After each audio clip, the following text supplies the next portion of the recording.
kesakitan, gitu, angka kesakitan yang tinggi. Kemudian yang kedua juga dari dampaknya terhadap ekonomi. Ini luar biasa, bukan hanya kita saja, tapi saya kira seluruh negeri di dunia ini, negara di dunia ini terkena oleh itu. Nah, saya mendapatkan beberapa catatan, dan khusus ini saya coba kaitkan dengan UMKM lah, katakanlah, ya, UMKM di Indonesia. Luar biasa, mereka yang pada tahun 1998 itu dianggap sebagai penyelamat dari ekonomi kita, tapi kali ini tampaknya mereka tidak luput dari dampak itu. Ini berdasarkan data dari Kementerian Koperasi dan UKM tahun 2019. Usaha mikro ini jumlahnya cukup besar, ya, 62.106.900 unit. Dan usaha kecil 757.090 unit, dan menengah itu hanya 52.627 unit. Nah, UKM ini, ya, mikro, kecil, dan juga menengah di sini, itu semua terkena, dan yang paling parah adalah usaha mikro kecil. Nah, usaha mikro kecil. Makanya saya agak batasi begitu, bikin barrier sedikit dengan usaha menengah. Karena 98% usaha mikro kecil ini terkena dampak. Sehingga menurut Pak Teten Mas Duki, kebetulan juga orang Garut, Pak Teten, ini berpotensi masuk pada kategori miskin baru katanya. Ya. Jadi mereka yang terdampak ini. Berarti kan jumlahnya cukup besar. Jadi 98% kali 62 juta sekian, nah, ini akan berpotensi untuk melahirkan kemiskinan baru di negeri ini. Kemudian apabila kita lihat masalah-masalah yang muncul secara spesifik, ini berupa menurunnya penjualan mereka, omset mereka, dan sangat drastis. Kita juga melihat banyak toko begitu, ya, industri kecil yang harus tutup, harus berhenti dulu, kemudian juga banyak menghentikan atau merumahkan pegawainya. Kemudian yang kedua, masalah yang muncul adalah kekurangan modal. Ya, walaupun kekurangan modal ini seringkali dituduhkan sebagai, wah itu mah jargonistik begitu. Itu alasan katanya. Selalu kekurangan modal kalau kita bicara UMKM. Tapi barangkali di sini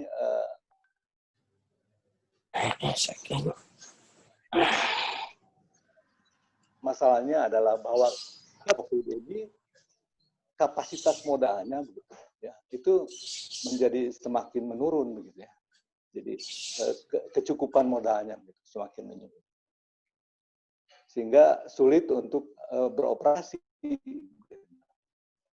Kemudian hal lain yang distribusi barang jasa tentu. Dan tiga masalah ini yang kemudian ada yang prediksi ini membuat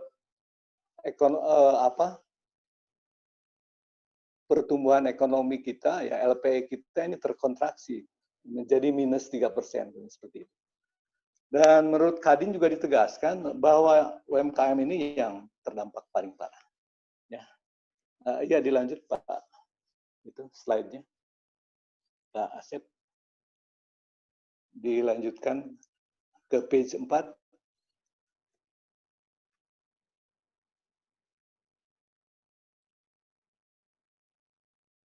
Pak Asep. Halo Pak Asep.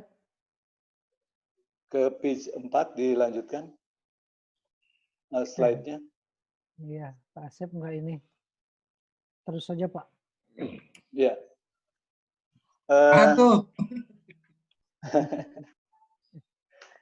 Itu tolong slide 4-nya dimunculkan. Yang menggambarkan dampaknya terhadap tenaga kerja, ya. Kemudian juga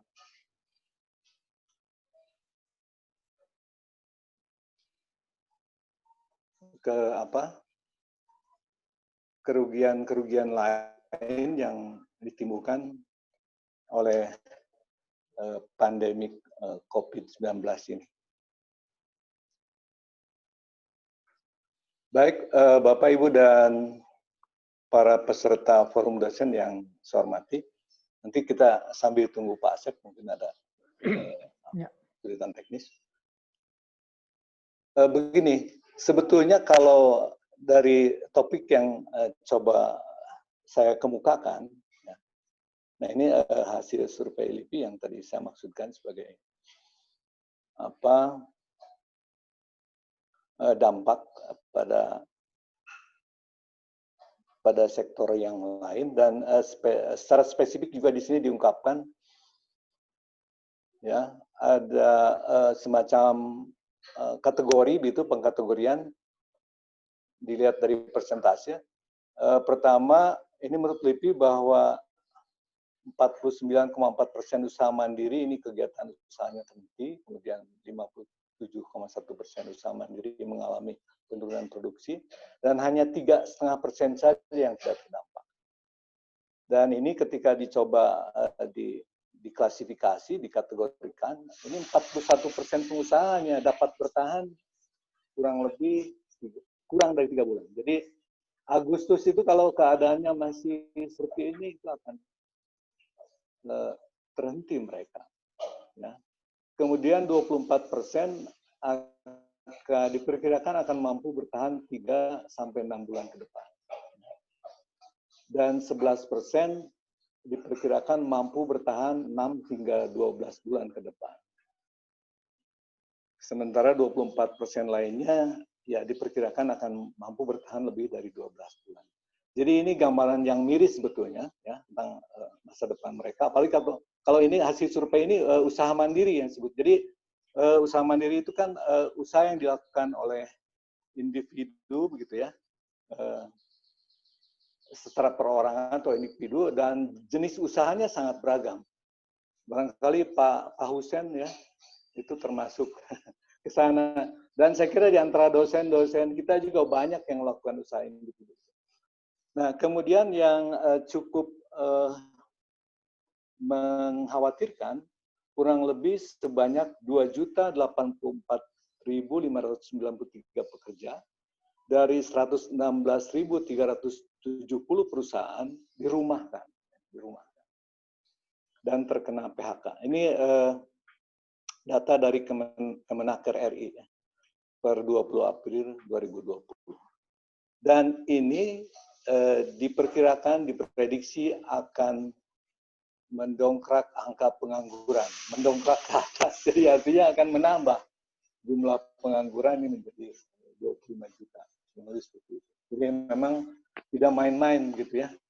Dan saya kira secara individu kita pun sampai saat ini masih merasakan, termasuk para dosen sendiri, ada hal-hal baru yang menjadi kendala kita dalam proses belajar mengajar, dan itu sebetulnya memerlukan energi baru, begitu, energi tambahan, begitu, ya. Pada pihak lain kita juga memang harus melakukan sesuatu yang memang tidak biasa, gitu, sebelumnya, kurang biasa. Dan ini saya kira juga ada dampaknya terhadap sektor pendidikan kita. Oke, dilanjut. Bapak, Ibu, dan para peserta forum dosen yang saya hormati, saya memang memulai dengan sebuah pertanyaan, apakah penghasilan utama usaha Anda menurun drastis, ya, terdampak oleh pandemi COVID? Jadi saya coba dari makro tadi, gambaran makro dan dampaknya, kemudian saya coba derivasi, ya, ke tingkat mikro, begitu. Dan di sini barangkali ada semacam pengandaian, begitu ya, pengandaian. Karena kalau sasaran yang sesungguhnya barangkali di sini lebih tepat ditujukan pada para pelaku UKM itu sendiri, begitu. Tetapi karena saya juga tahu di antara kita juga ada yang mencoba mencari pendapatan lain, atau barangkali memang seperti Pak Sadam ini emang beliau punya jiwa wirausaha yang hebat. Kemudian ada teman-teman saya juga yang lain yang saya tahu itu menjadi mitra kerja saya di Palang Merah Indonesia. Itu jadi supplier kita. Kemudian juga di Dewan Kerajinan Nasional Daerah, kebetulan saya ada di sana. Ada teman-teman kita juga. Jadi artinya mereka juga ada pengusaha.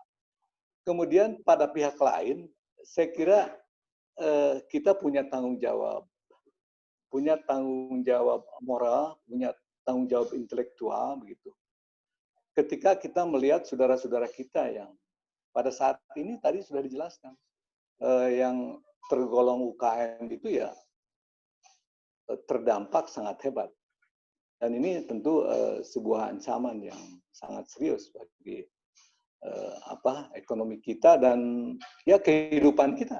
Makanya nanti atau saat ini sangat populer dan akan kita masuki new normal itu.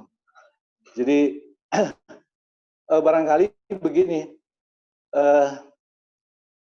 paling tidak nanti para dosen itu menjadi sasaran antara lah ya dari materi yang saya coba sampaikan.